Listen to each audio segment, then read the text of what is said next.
네, 오늘은 그 사무엘하 14장에 있는 말씀을 가지고 함께 교제를 나눠보도록 하겠습니다. 사무엘하 14장은 지도자는 사사로이 판단하지 않아야 한다. 지도자는 사사로이 판단하지 않아야 한다라는 제목으로 말씀을 드리겠습니다.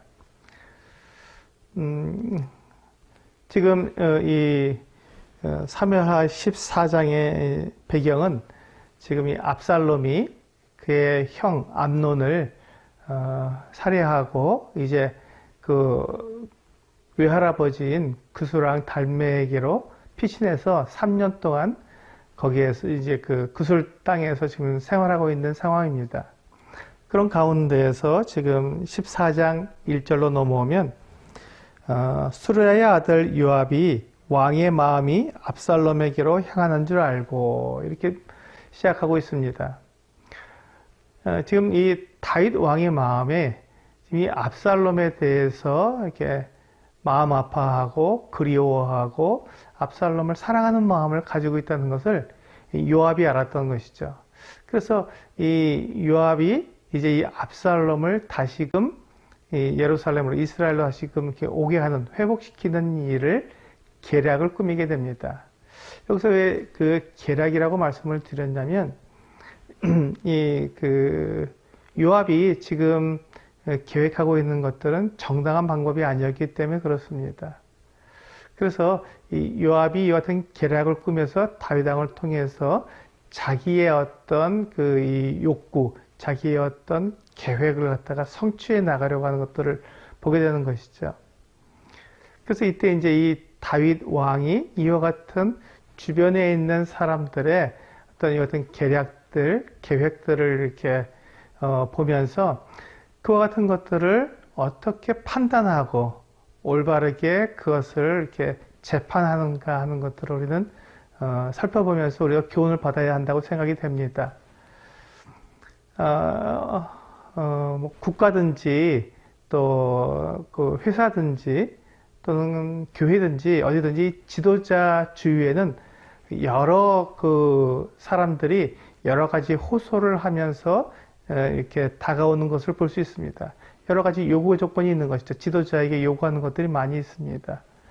그래서 이 지도자는 자기 주변에 있는 여러 가지 그 같은 그 요구와 또 여러 가지 관계 속에서 판단을 내리고 또 결정을 내리고 또한 어떤 재판을 하기도 하는데 그와 같은 때 자기 사사로운 감정에 끌려서 어떤 것들을 결정하게 되면 낭패를 보게 되고 또 특별히 이 영적인 지도자들은 그와 같이 그 사사로운 그 결정을 내리게 된다면 교회가 또 하나님의 일이 이렇게 그 잘못되는 이와 같은 것들을 보게 됩니다. 그래서 이 지도자는 사사로이 판결을 해서는 안 된다는 것이죠. 지금 수르야의 아들 요압 그 군대 장관이죠. 이 다윗 왕의 가장 오른팔입니다. 이 수르야의 아들 요압이 가만히 보니까 지금 그 압살롬에 대한 다윗의 마음이 굉장히 이렇게 사랑하는 마음이고 많이 누그러져 있는 것을 보면서 이때 압살롬을 다시금 이 구술 땅에서 다시 데려와서 예루살렘에 오게 하게 된다면 이제 이 압살롬이 그 셋째입니다. 다윗 왕의 셋째 아들인데 첫 번째 아들인 그 왕세자인 암논은 그 압살롬에 의해서 살해를 당해서 죽었고 둘째 아들인 그 다니엘이라고도 하는데요. 그 둘째 아들은 태어나서 얼마 안 더 죽은 것 같습니다. 그가 둘째라고 하는 것 같은 이름은 있지만 그의 그 삶에 대해서 그의 행동에 대해서는 전혀 나오고 있지 않습니다. 그래서 길르압이라고 하는 이 둘째는 나타나지 않기 때문에 그래서 자연스럽게 이제 암논 다음에 길르압인데 두 사람이 다 없기 때문에 자연스럽게 이제 왕세자가 될 수 있는 같은 조건은 이 압살롬이 차지하게 되는 것이죠. 그런데 가만히 보시면 이 압살롬이 정말 하나님의 관점에서, 하나님의 시각에서 압살롬이 다윗 왕의 뒤를 잇는 후계자로서 그 다음 왕이, 이스라엘의 왕이 될 수 있는 그와 같은 사람인가 하는 것입니다.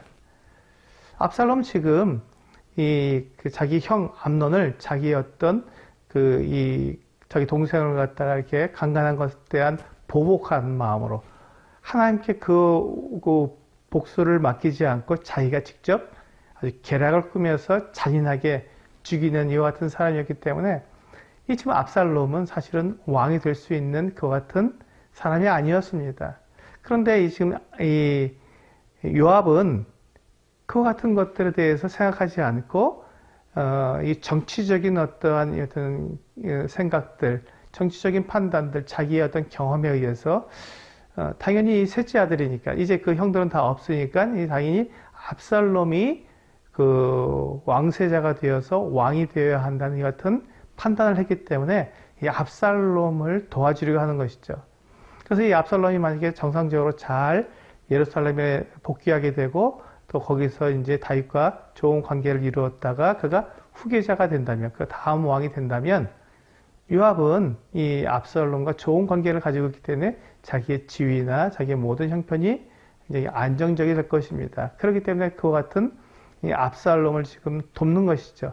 자기의 개인의 이익을 위해서 지금 압살롬을 도우려고 하는 것입니다. 그걸 어떻게 할 수 있냐 하는 것은 지금 이 요압이 이 압살롬을 다시 예루살렘으로 돌아오게 하기 위해서 계략을 꾸미는데 누구를 찾아가냐면 드고아에 있는 지혜로운 여인을 찾아가게 됩니다. 이 드고아에 있는 지혜로운 여인이 누군지 잘 모릅니다. 그런데 이 여인에게 찾아가서 그 여인에게 자기의 신분을 숨기고 위장해서 마치 과부처럼 꾸미고 그 다음에 말을 지어내는데 자기에게 두 아들이 있었는데 두 아들이 들여서 서로 싸우다가 한 아들이 다른 아들을 죽였다. 그런데 이 친척들과 또 그 마을 사람들이 그 자기 형제를 죽인 이 다른 아들을 갖다가 내놓아라. 그가 어떻게 살겠느냐 하고 그를 죽이겠다고 하는 것이었습니다. 그래서 이와 같은 그 호소를 가지고 다윗 왕을 만나러 가는 것이죠. 그렇게 해서 그와 같은 마치 압살롬이 암논을 죽인 것과 비슷한 상황을 꾸며서 이 다윗 왕의 감정을 자극해서 이렇게 압살롬을 돌아오도록 허락을 할 수밖에 없도록 만들려는 계략을 꾸민 것이죠.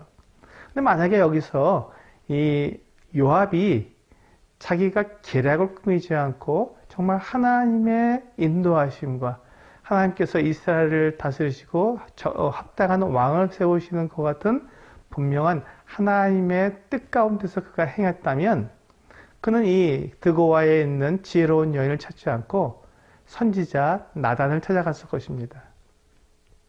만약에 그렇게 했다면 그 선지자 나단은 지금 이 요압이 하려고 하는 일, 즉 압살롬을 다시 돌아오게 하고 그가 정말로 이 다윗 왕의 다음 대를 이을 그 같은 그 차기 왕인지를 하나님께 물었을 것입니다.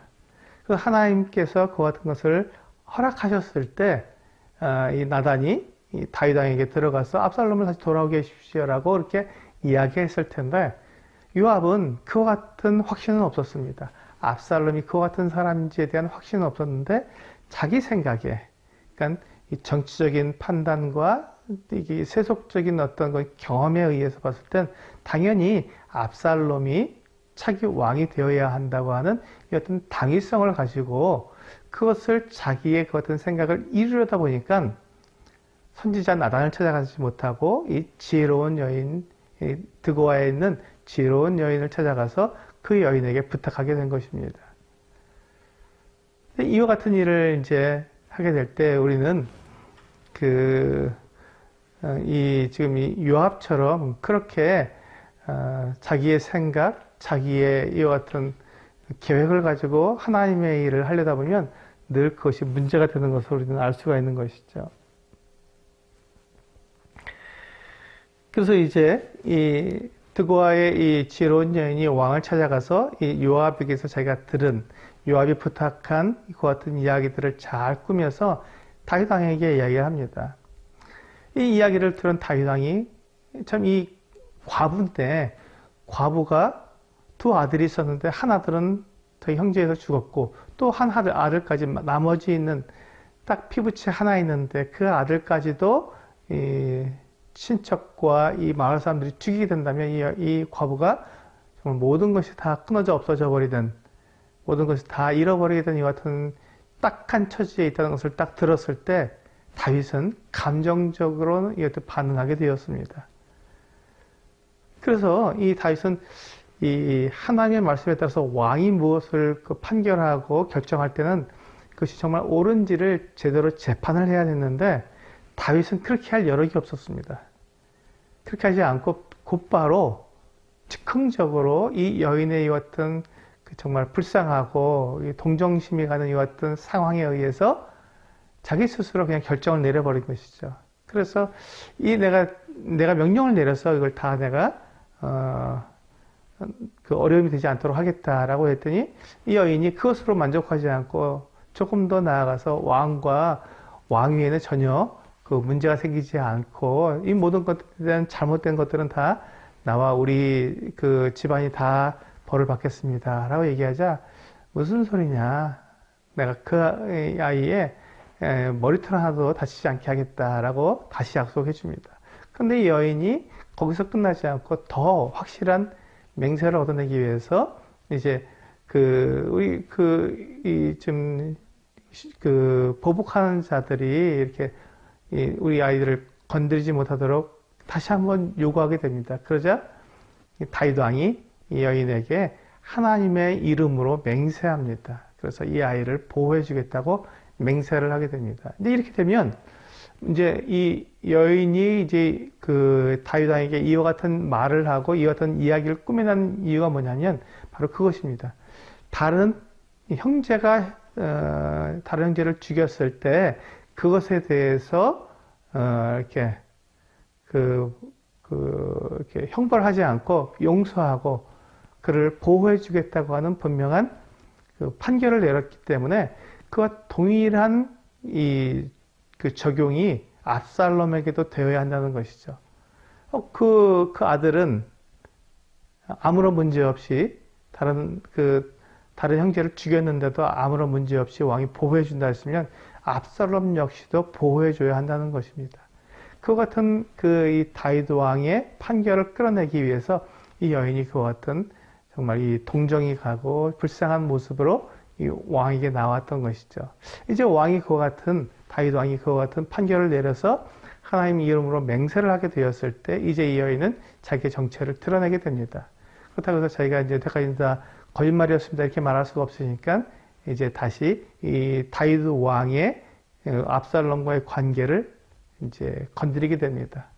그래서 왕이시여 지금 이렇게 떠나가 있는 자를 왕이 지금 다시 오게 허락하지 않는데 이건 무슨 일입니까? 라고 이야기하면서 이 다윗 왕과 압살롬과의 관계를 갖다가 계속해서 추궁에 들어가게 됩니다. 그러자 이제 18절 이후에 보시면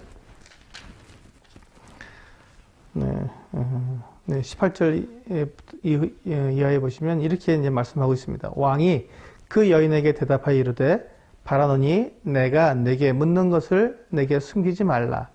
여인이 이르되 내 주 왕은 말씀하옵소서. 왕이 이르되 이 모든 일에 요압이 너와 함께 하느냐 하니 여인이 대답하여 이르되 내 주 왕의 살아계심을 두고 맹세하옵나니 내 주 왕의 말씀을 좌로나 우로나 옮길 자가 없으리이다. 왕의 종 요압이 내게 명령하였고 그가 이 모든 말을 왕의 여종의 입에 넣어 주었사오니. 그렇습니다.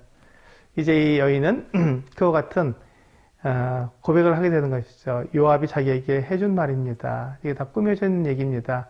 압살롬을 데려오게 하기 위해서 꾸민 이야기입니다라는 것을 이제 이실직고를 하게 된 것입니다. 여기서 보면 이제 이 다윗 왕이 여기서 실수를 한 것이 나오게 되는 것이죠. 자기가 지금 이 여인의 드고아의 이 여인의 이와 같은 간절한 호소에 그냥 넘어가서 사사로운 감정에 의해서 판결을 내린 것에 대한 이 잘못이 있었던 것이죠. 우리 신명기 여기 손을 넣으시고요. 여기 신명기 보시면요. 신명기 1장에 보시면 1장 16절과 17절을 보시면 이와 같이 말씀하고 있습니다. 신명기 1장 16절과 17절입니다. 내가 그때 너희의 재판장들에게 명하여 이르기를 너희가 너희의 형제 중에서 송사를 들을 때 쌍방간에 공정히 판결할 것이며 그들 중에 있는 타국인에게도 그리할 것이라. 재판은 하나님께 속한 것인즉 너희는 재판할 때 외모를 보지 말고 귀천을 차별 없이 듣고 사람의 낯을 두려워하지 말 것이며 스스로 결단하기 어려운 일이 있거든 내게로 돌리라. 내가 드리리라 하였고. 네, 여기 보시면 이 신명기에서 이제 이 재판할 때 사람의 낯을 보지 말고 정확하게 재판하라고, 공정히 쌍방간에 공정히 판결하고, 그리고 외모를 보지 말고 귀천을 차별 없이 재판하도록 그렇게 말씀하고 있습니다. 그런데 지금 이 다윗은 이 여인, 이 과부 여인의 이와 같은 호소를 듣게 되었을 때 그것에 대해서 이 여인에 대한 동정심 때문에 올바로 공정하게 판결하지 않고 재판을 정확하게 쌍방간의 이야기를 다 들어보고 그렇게 했었어야 되는데 그렇지 않고 이 여인의 말만 듣고는 그만 하나님의 이름으로 맹세를 해버렸던 것이죠. 거기에서부터 이제 문제가 생겼습니다. 이 요압의 어떤 탐욕, 자기 정치적인 어떠한 입지를 굳히기 위한 이 계략, 거기에 대해서 이 다윗이 자기 감정에 휩쓸린 판결, 이와 같은 것들에 의해서 이 압살롬을 이제 다시 불러오게 됩니다. 그런데 이 지금 압살롬은 지금 어떤 상태였냐면 그 형을 죽인, 또 굉장히 계략을 세워서 죽인 사람이었습니다.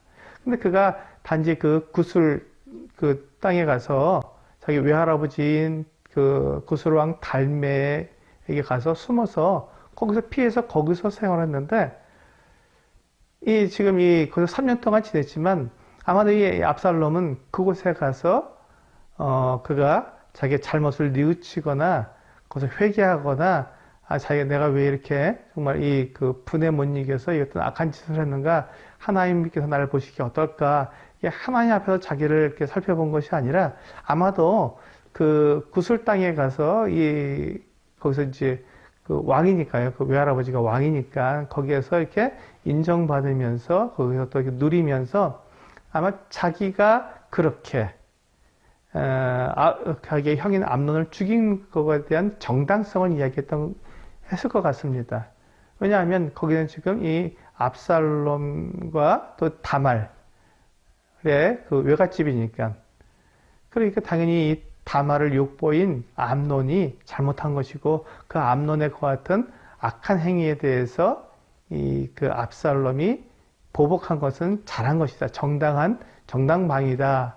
이렇게 해서 지금 이 압살롬이 이 구술 땅에서 그렇게 자기를 이렇게 변호하고 또 오히려 자기를 감싸주는 사람들 사이에서 지냈기 때문에 큰 불편함이 없이 거기서 생활했던 것 같습니다. 그렇게 3년이라는 세월을 회개 없이 자백함 없이 하나님 앞에서 자기의 행위를 돌아봄 없이 지냈던 이 압살롬이 이제 이 요압의 계략에 의해서 다시금 이제 돌아오게 되었습니다.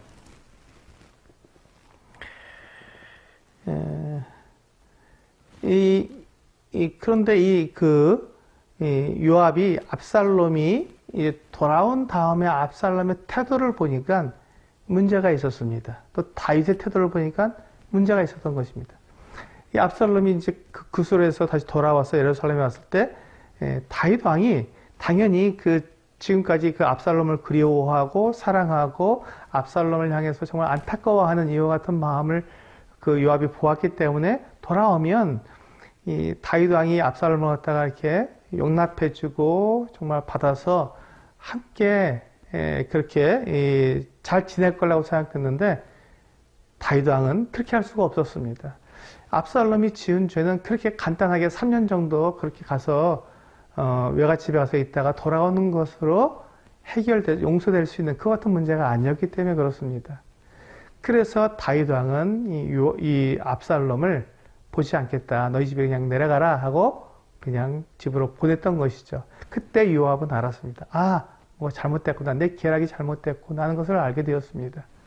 그러나 이제는 이미 압살롬이 돌아왔고 이게 자기 계략에 의해서 지금 이게 진행되고 있는 상황이기 때문에 어쩔 수가 없었죠. 그리고 이 압살롬은 돌아와서 당연히 아버지에게 가서 내가 잘못했습니다.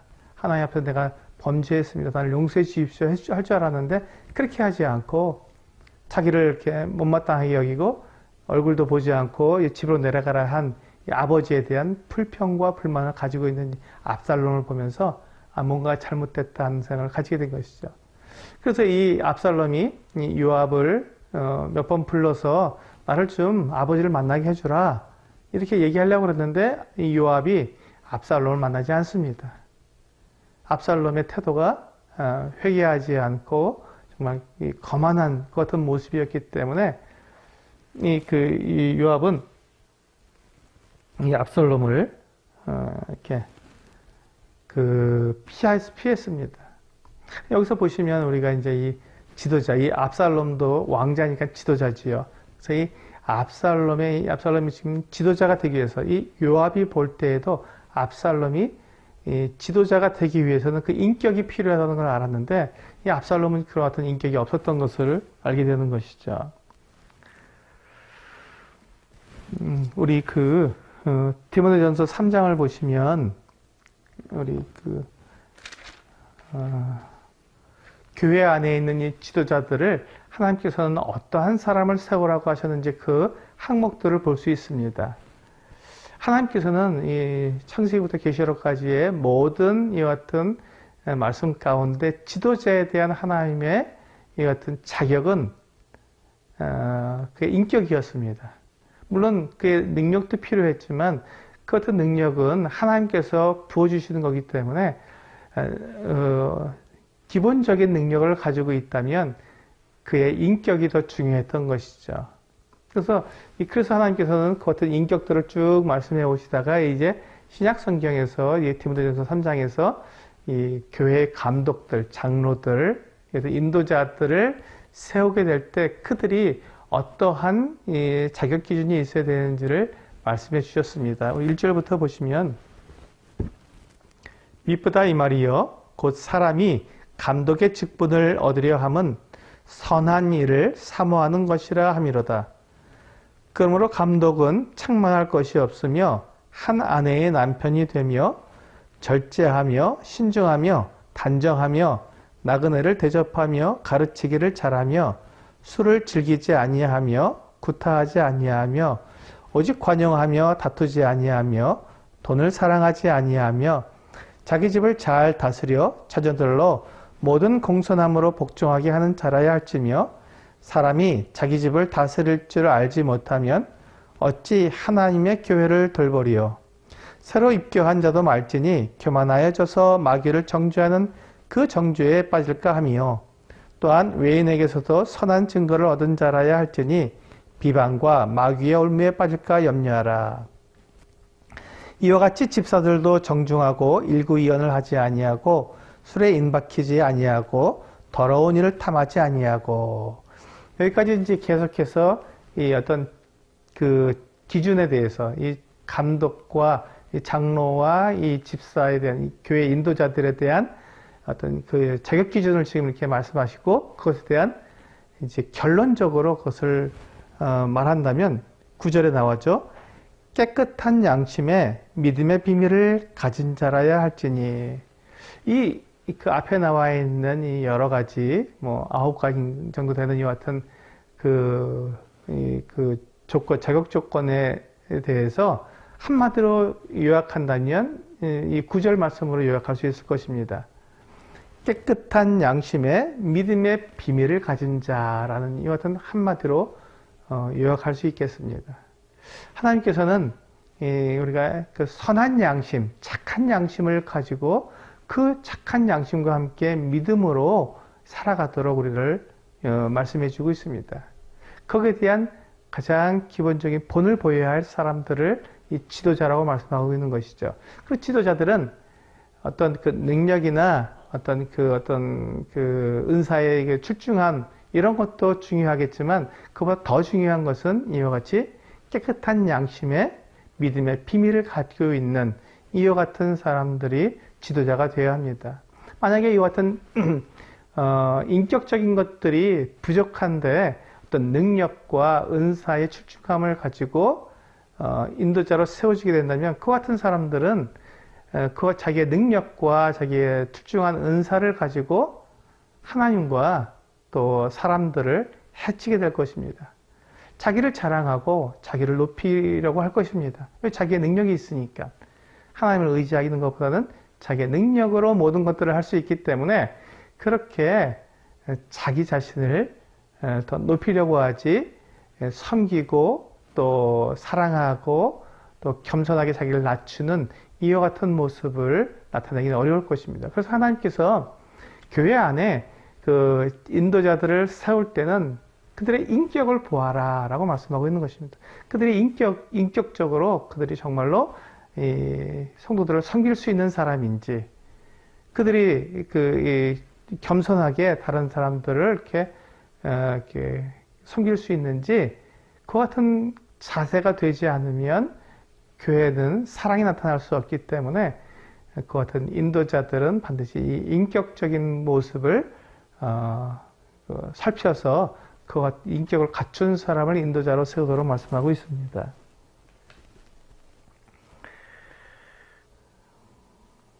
네, 그래서 이제 압살롬이 집으로 돌아와서 이렇게 지냈지만 아버지가 그를 보지 않았습니다. 근데 이제 우리 본문에 돌아가 보시면 이 압살롬에 대해서 오늘 본문에서 말씀하고 있는 내용이 나오는데 참 그 내용이 참 이와 같이 되어 있습니다.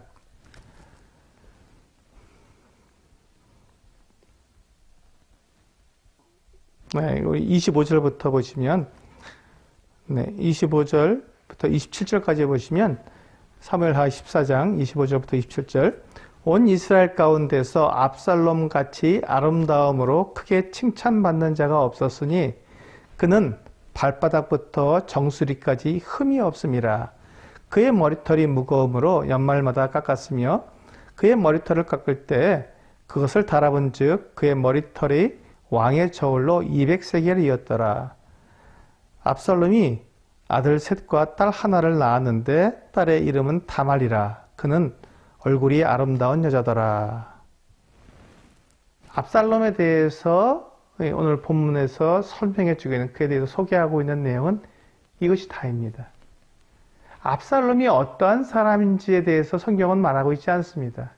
그가 외모적으로 참 아름답고 멋지고 그렇게 흠이 없는 그런 아주 풍성한 머릿결을 가지고 있는, 머리숱을 가지고 있는, 외모로 봤을 때는 참 대단히 아름답고 멋진 사람이다 라고 얘기해주고 있는 것입니다. 그 내면에 대해서는 말씀하고 있지 않습니다. 그 내면은 그의 행동을 보면 알 수 있죠. 그의 행실을 보면 알 수 있습니다. 근데 그의 행실은 정말 악했습니다. 교만하고 또 뻔뻔하고 자기 죄를 갖다가 뉘우치지 않고 회개하지 않는 사람이었습니다. 여기 보시면 이 압살롬에 대해서 성경은 그 외모가 참 멋지고 아름답다고 이야기하고 있을 뿐입니다. 아마도 압살롬은 자기가 그같이 자기 외모가 그렇게 아름답고 멋지기 때문에 자기 자신이 그렇게 멋진 사람이라고 아마 착각했던 것 같습니다. 자기 그 외모가 아름다운 만큼 내면도 아름다울 것이라는 끝은 오해를 한 것이죠. 우리도 종종 그럴 때가 있습니다. 내 외모가 내가 무엇인가 잘하고 내가 어떤 능력이 있고 그러면 내 자신이 그렇게 아주 멋진 사람으로, 내가 훌륭한 사람으로 착각할 때가 있는 것이죠. 근데 우리의 외모와 내면은 전혀 다릅니다. 외모가 아름답다고 해서 내면이 아름다운 건 전혀 아닙니다. 그래서 우리는 우리 내면의 아름다움을 우리는 지켜야 하는 것이죠. 그것이 필요한 것입니다. 이 압살롬은 그것에 실패했습니다. 그래서 그는 교만한 사람이었고 회개할 줄 모르는 사람이었고 뻔뻔한 사람이었습니다. 그래서 그가 이제 그와 같이 자기 자신에 대해서 자기 자신이 행한 행동에 대해서 죄책감도 없었고 자기의 그 한 행동에 대한 정당성을 계속해서 주장하고 있었던 것이죠. 근데 그 암논이 잘못했으니 내가 그걸 어떻게 참느냐? 당연히 그걸 죽여야지라고 이렇게 자기를 정당화시키는데 바빴지 자기의 잘못에 대해서 뉘우치지 않았던 것입니다. 그러다 보니까 그가 이제 돌아와서 이 요압의 그 계략에 의해서 그술에서 다시 예루살렘에 돌아와서 2년이 지났는데 2년 동안 다윗 왕이 그를 보지 않았던 것이죠. 왜냐하면 이 압살롬에게서 회개하는 모습, 또 자백하는 모습, 자기를 하나님 앞에서 이렇게 자기의 잘못을, 자기 행동을 되돌아보는 모습이 없었기 때문에 이 다윗 왕은 자기 아들 압살롬처럼 사랑하고 아끼는 것 같은 아들이었지만 그를 용서하고 용납할 수가 없었던 것이죠. 그래서 2년 동안이나 그냥 내버려 두었던 것입니다. 그런데 이 압살롬은 자기가 2년 동안 그렇게 그냥 버림받았다고 생각하고는 화가 났습니다. 그래서 이 아버지를 보고 좀 말하고 싶었는데 아버지가 만나지 않겠다고 하니까 나아갈 방법이 없었던 것이죠. 그래서 이 요압 장군에 의해서 요압 장군을 이용해서 자기가 아버지를 만나게 하기 위해서 요압 장군에게 몇 번 이렇게 자기를 만나달라고 얘기했지만 요압이 만나고자 하지 않았습니다. 그러자 이 압살롬이 이 자기 밭 옆에 요압의 밭이 있었는데 요압의 밭에다가 불을 넣어버렸습니다. 이런 모습을 보았을 때 압살롬이 어떠한 인격을 갖고 있는 사람인지 그의 그 생각이 어떠한 사람인지 우리는 금방 알 수 있습니다. 자기의 어떤 요구가 들어지지 않을 때 어떤 불을 넣는다는 게 이게 대단히 아나무인의 그 같은 모습인 것을 우리는 금방 알 수 있습니다. 그러고는 그가 이제 불을 놨으니 요압이 당연히 이제 압살롬을 만날 수밖에 없었죠. 그래서 이 압살롬을 만나서 이야기를 들었을 때 압살롬이 뭐라고 말하고 있냐면 32절인가요? 네. 32절에 보면 압살롬이 요압에게 대답하되 내가 일찍이 사람을 내게 보내 너를 이리로 오라고 청한 것은 내가 너를 왕께 보내 아뢰게 하기를 어째여 내가 구슬에서 돌아오게 되었나이까 이때까지 거기에 있는 것이 내게 나으리이다 하려 함이로라. 이제는 내가 나로 하여금 왕의 얼굴을 볼 수 있게 하라. 내가 만일 죄가 있으면 왕이 나를 죽이시는 것이 옳으니라 하는지라. 여기 보시면 이 압살롬이 차라리 내가 이 예루살렘으로 안 돌아오고 구슬에 있었으면 더 좋았을 것을, 왜냐하면 그쪽에서는 이 외할아버지, 외가족이 자기를 다 인정해주고 자기를 이렇게 도와주고 자기를 격려해주기 때문에 거기서가 더 나섰다는 것이죠. 아버지 나를 보지도 않으니까. 그러면서 뭐라고 하냐면 만약에 나에게 죄가 있다면 아버지가 나를 죽이신 것이 옳습니다. 이렇게 압살롬은 자기가 죄가 없다고, 자기가 아무 잘못도 없다고 이렇게 이 다윗 왕에게, 아버지에게 이렇게 말하는 것이죠. 한번 생각해 보세요. 암논을 죽인, 자기 장자를 죽인, 자기 형을 죽인 이 압살롬이 이렇게 아무 죄가 없다고 말하는 것에 대해서 그것을 인정할 수 있는 아버지가 있겠습니까? 이 압살롬은 이렇게 회개하지 않는 정말 이 뻔뻔하고 자기를 돌아볼 줄 모르는 그 악한 사람이었습니다. 그래서 우리 시편 7편을 보시면 이 회개에 대한 그 말씀이 나와 있습니다. 시편 7편 11절과 12절을 보시면 이와 같이 말씀하고 있습니다. 하나님은 의로우신 재판장이시며 매일 분노하시는 하나님이시로다. 사람이 회개하지 아니하면 그가 그의 칼을 가시며 그의 활을 이미 당기어 예비하셨도다. 그렇습니다. 하나님은 사람들을 용서하시고 사람들에게 기회를 주시고 사람들과 교제하시며 사랑하기를 원하시지만 그러나 끝까지 자기의 잘못, 자기의 행위에 대해서 회개하지 않고 자기를 돌아보지 않고 하나님 앞에서 자기 자신을 이렇게 낮추지 않는 사람은 하나님께서 그에게 대해서 심판하신다고 말씀하고 있는 것입니다. 사람이 회개하지 아니하면 그가 그의 칼을 가시며 그의 활을 입이 당기어 예비하셨도다. 그렇습니다. 지금 압살롬이 자기의 잘못에 대해서 또 자기의 행동에 대해서 회개하지 않았기 때문에 이제 이 압살롬은 정말 아주 끔찍한 일들을 벌이게 되고 그 끔찍한 일로 인해서 자기를 그렇게 구슬에서 돌아오게 한 요압 장군에 의해서 죽임을 당하게 됩니다.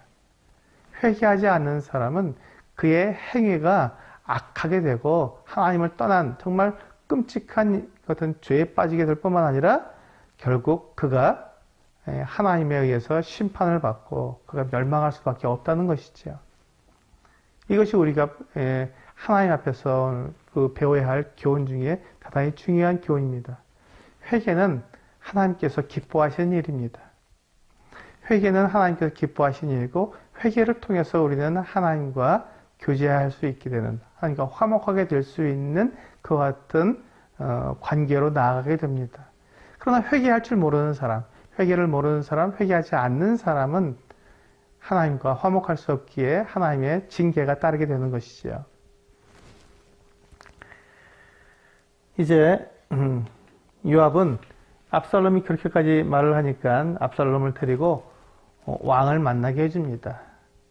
그래서 이제 우리 마지막 그 절이죠. 사무엘하 14장 33절에 보면 이제 이 압살롬이 왕을 만나게 됩니다. 여기 보시면 요압이 왕께 나아가서 그에게 아뢰매 왕이 압살롬을 부르니 그가 왕께 나아가 그의 앞에서 얼굴을 땅에 대어 그에게 절하매 왕이 압살롬과 입을 맞추니라. 왕이 압살롬과 입을 맞추게 됩니다. 사실 지금 이 왕은, 다윗 왕은 압살롬에 대한 엄청난 이 사랑과 그에 대한 이 연민과 그를 그리워하고 그를 만나고 싶어서 애가 달할 수 있었습니다. 그럼에도 불구하고 그의 이 회개치 않는 마음, 그가 잘못을 뉘우치지 않는 마음 때문에 왕이 압살롬을 보지 못했던 것이죠. 그런데 지금 이 압살롬이 급하게 자기의 그 같은 회개하지 않는 마음 가운데에서 요압을 이용해서 다윗 왕을 만나게 되었을 때 왕은 아버지로서 그 이 사랑스러운 아들을 만났을 때 그를 용납하게 된 것이죠. 그와 입을 맞추게 되었습니다. 용납하게 되었습니다. 근데 그것으로 인해서 이제 이 압살롬은 그 아버지를 반역하고 아버지를 쫓아내고 아버지의 후궁들과 대낮에 동침하게 되는 이 같은 극악한 행동을 하게 되는 것이죠. 회개하지 않는 사람을 받았을 때 그는 결코 뉘우치지 않고 올바른 길을 갈 수 없습니다. 회개하지 않고 그저 용납되었을 때 그 사람은 더욱 악하게 되고 더 그 죄에 빠지게 되며 하나님이 그를 심판하시지 않으면 안 될 만큼 더 악한 길로 가게 되는 것입니다. 회개는 대단히 중요합니다. 그래서 만약에 이때 압살롬이 회개했다면 그의 삶은 정말로 하나님 앞에서 아름다운 모습이었을 것입니다. 그러나 그가 회개함 없이 그저 그냥 사랑으로 아버지의 그 연민으로 동정함으로 이 감정적으로 이 압살롬을 용납했기 때문에 다윗 왕이 용납했기 때문에 그의 일생을 망치게 된 것이죠. 나머지 생을 망치게 된 것입니다. 지금 여기 우리가 볼 수 있는 것처럼 다윗 왕이 드고아의 그 지혜로운 여인의 그 호소를 들었을 때 그때 사사롭게 자기의 감정에 의해서 판결을 내렸고, 두 번째 압살롬을 만날 때 자기의 그 감정에 의해서 압살롬이 회개함이 없었음에도 불구하고 그를 용납했던 것. 이 두 가지 다윗 왕의 이 사사로운 행동으로 인해서, 사사롭게 행동함에 의해서 그는 더 큰 고난과 더 큰 아픔을 겪어야만 했습니다.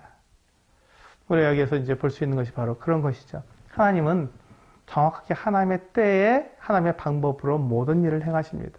사람이 조급하죠. 지금 이 요압이 조급했고 압살롬이 조급했고 다윗이 조급했습니다. 사람들은 이렇게 조급합니다.